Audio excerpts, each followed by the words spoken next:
How many of you are curious about what content you need to focus on as you move forward on the next step for your journey to CNE, and you don't want to waste money or time? In this series, we are talking about what content you should study and what content you should not focus on to ensure you're closing your knowledge gaps in a timely manner and moving forward on your journey. Welcome back, everybody, to Dr. Sellars Educate, where our mission is simple: to support all nurse educators to achieve excellence in the classroom and to be successful on the CNE exam. If you have joined us previously, then you know what the steps are. Make sure, number one, that you have your study worksheet right in front of you. This is going to help you stay focused as we prioritize what you should focus on today and what you should avoid focusing on to limit your distractions. Number two is going to be your resources. Now, I know some of you have the 7th edition of Billings and Halstead, and here's the good news. We have a crosswalk right here in the description, and we also have looked at the different chapters, and for the most part, it aligns with the same chapter titles, but the organization of some of the resources may look a little bit different. As an example, one of our favorite resources in the 6th edition, which is the one you see here right now, this also right here in our description, is Table 14.1. It includes 5 major learning theories, and those are primarily the ones you want to focus on. Many colleagues feel like that when they are studying content, they're not sure exactly how deep they should go. And that's a question that we want to answer for you right now. When you are looking at content based on the blueprint, okay, so that's where you want to start, taking a look at the detailed test blueprint that is in the handbook that is designed and published by NLN on their website. So nln.org is your primary resource to answer any questions that you have about the CNE journey. So back to the handbook. Okay, so if you are on the CNE journey, then you're going to start on page 6. Okay, this is where you're going to see the test blueprint. And then on page 7, that starts the detailed test blueprint. If you're on the journey for CNE Clinical or CNE Novice, you'll see your blueprint as well. The content that we're covering here is relevant for all 3 certification exams. Now, that's great news for you if you are on the journey to CNE Novice. We know that that is primarily for colleagues that have less than 3 years of experience as a nurse educator. After the 3 years passes, because the CNE Novice is good for 3 years, then you will have to take the CNE exam, or CNE Clinical, I believe is okay as well. And if you have any questions, you can reach out to nln.org and they can clarify that for you.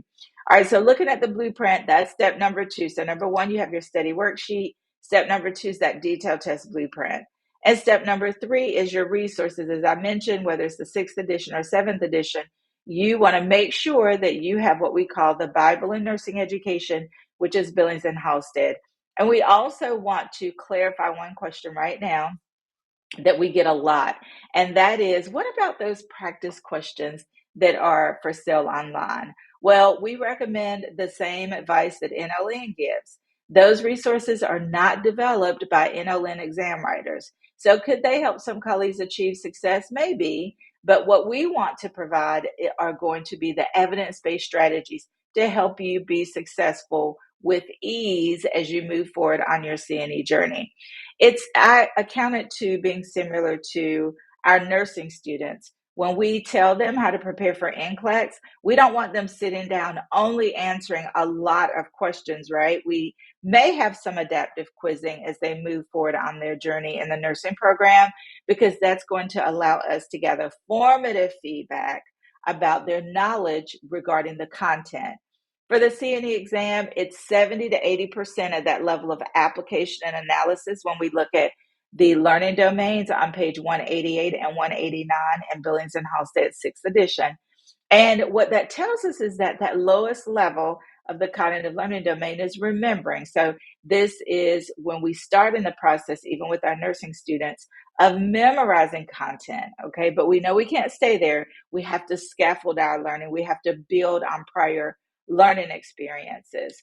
All right, so let's go ahead and jump into our content today. We are using Prezi just to mix it up a little bit. And we do have our thought-provoking question here. So if you haven't seen it yet, Don't stress, we'll cover that as well. So first, we're going to take a look at leadership assessment tools, and that's what this focus is for this snapshot, is related to change agent and leader. Now, I know there are not a lot of questions on the CNE exam, but we want to ensure that even though there may only be less than 10 questions from this competency, we want you to treat every question as if it is equally important as the next, because that is true. There is an analysis that NLN does to determine if you have achieved that passing score. And we want you to feel confident and competent in responding to every single question. All right, so we're going to be focusing on change agent and leader. You're going to ask yourself, is this a focus area that I should hone in on? Yes or no? And then we're going to dig deeper into exactly what it is that you do want to make sure you're knowledge of as you move forward on your journey.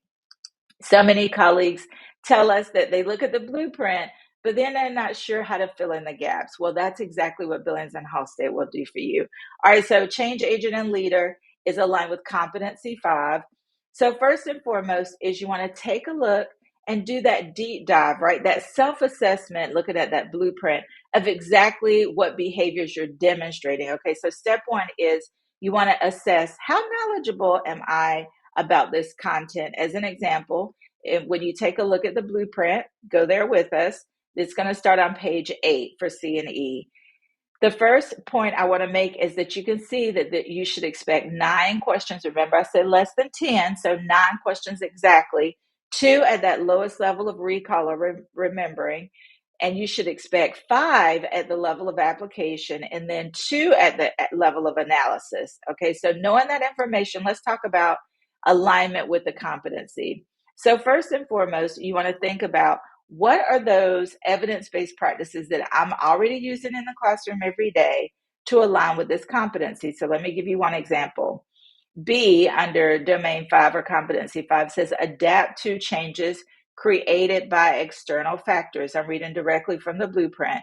Okay, so one example is going to be the pandemic. We had no control, right, over the pandemic and how it shut down clinical placements for the majority of the country. This was to protect, first of all, our patients, but second of all, our students.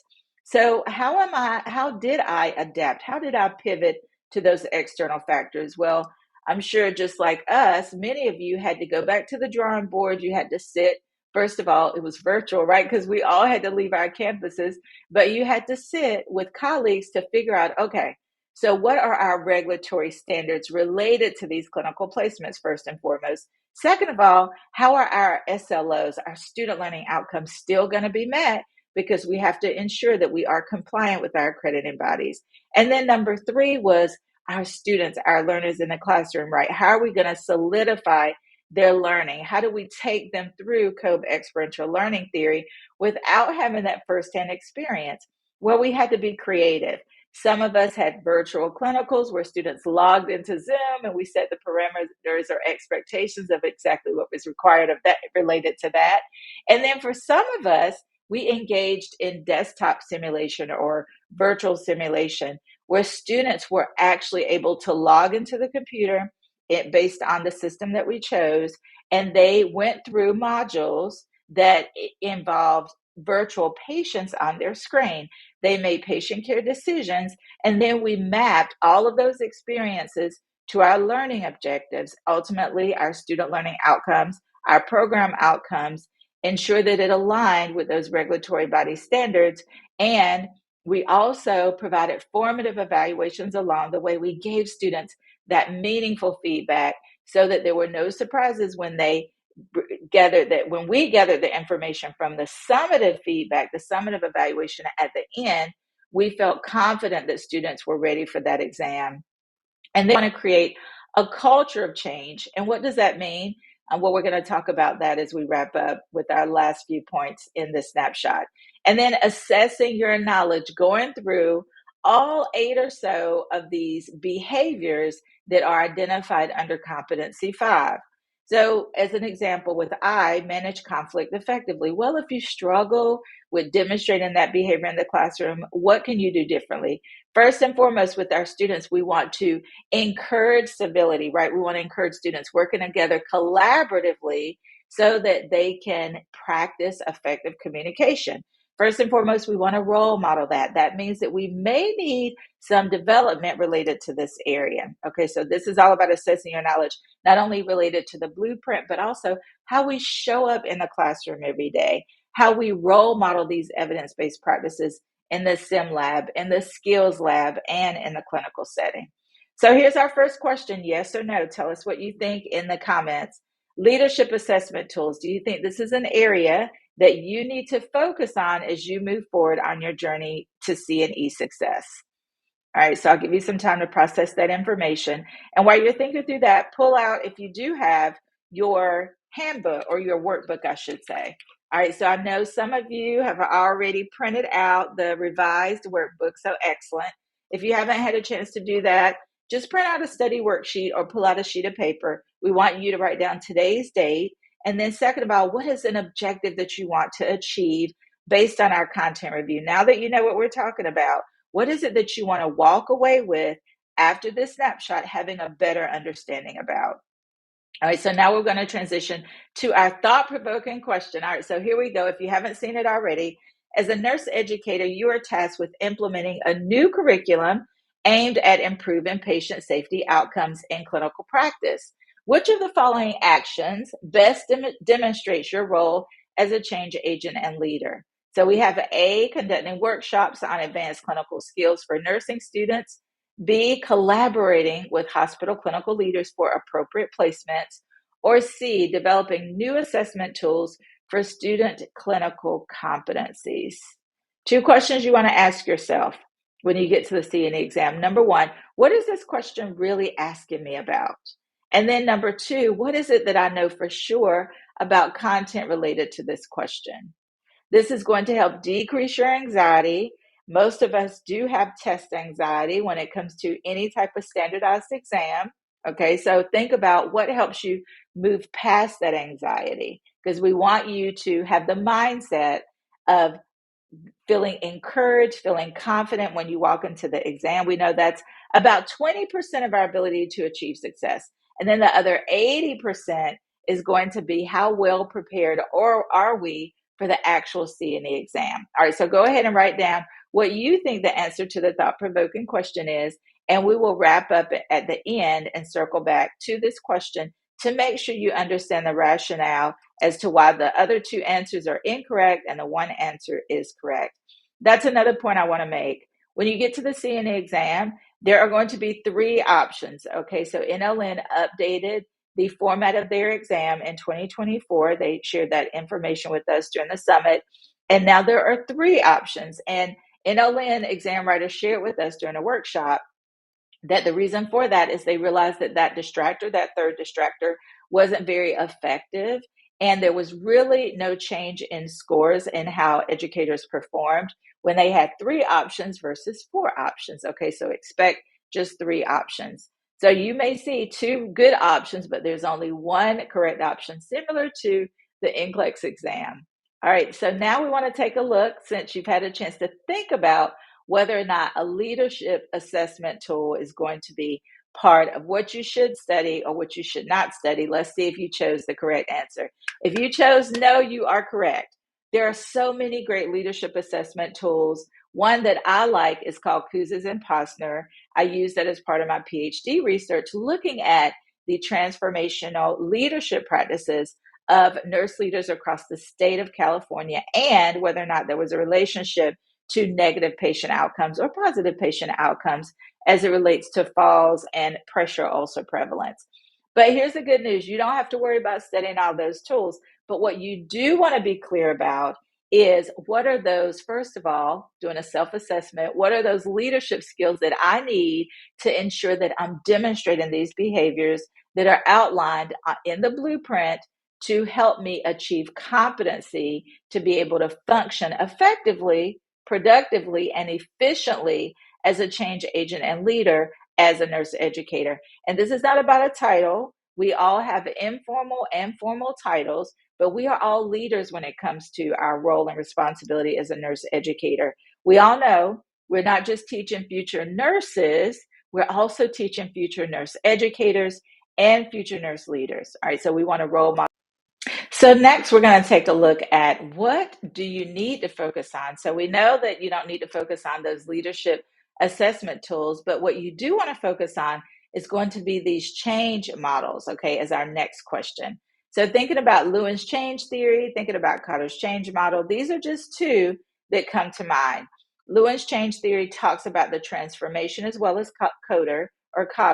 They both talk about the process, really a transformation that we go through when we think about the changes that need to happen.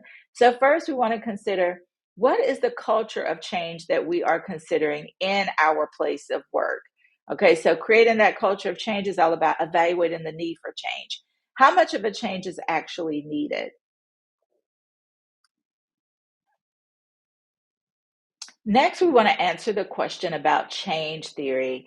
A common topic that we talk about is change models in nursing and in nursing education, especially in the clinical area. So, Lewin's change theory and Cotter's change model are just two to come to mind.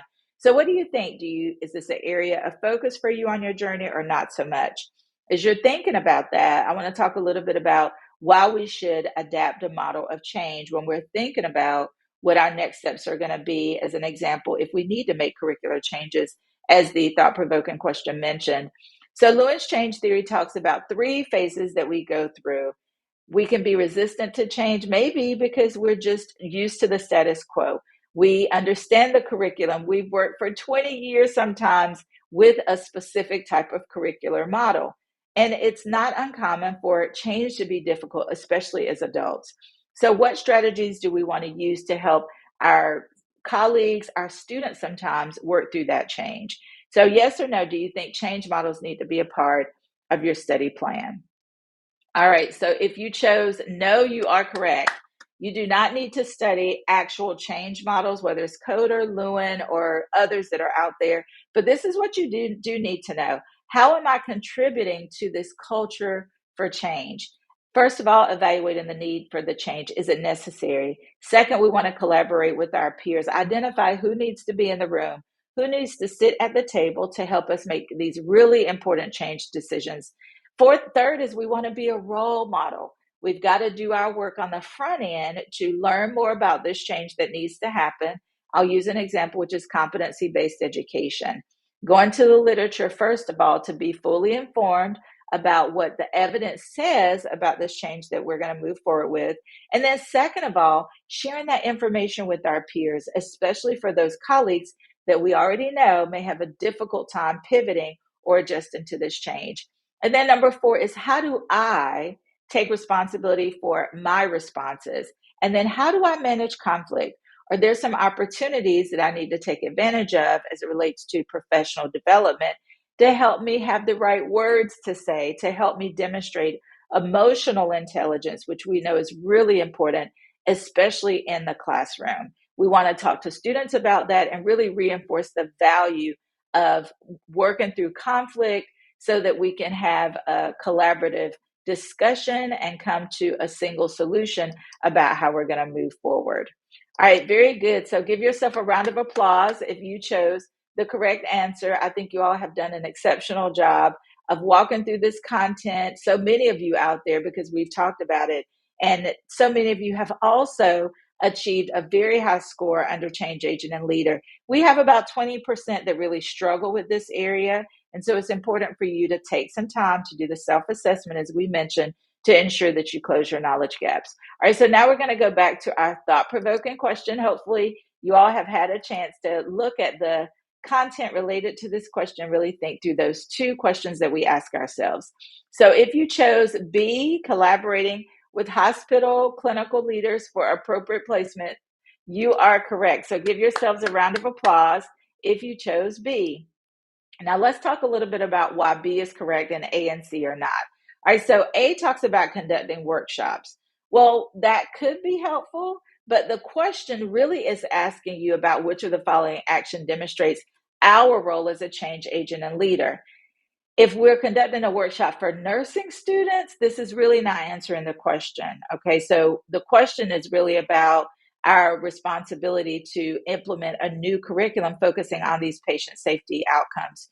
CUSIN, as an example, has a list of behaviors that are associated with our ability to integrate quality safety initiatives within our nursing curriculum. Okay, so conducting workshops, that could be good information, but let's see if the other options give us a higher level of responsibility. And when you look at collaborate, we've talked about that even in this snapshot.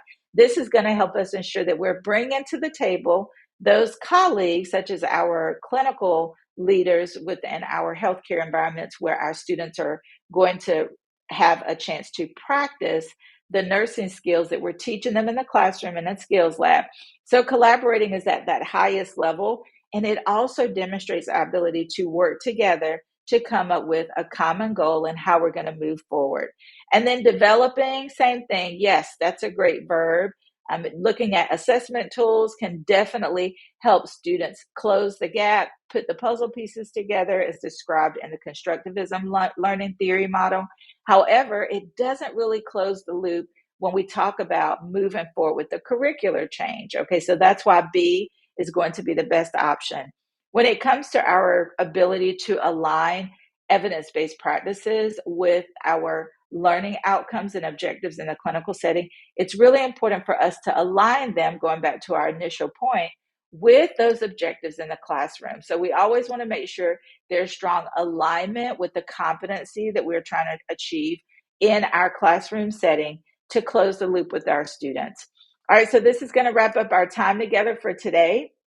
We hope that this content has been helpful. As I said, we used Prezi for our content review together today. Email us if you have any other questions, info@drsellarseducate.com. We look forward to seeing you in our next snapshot. Have a great one, everybody.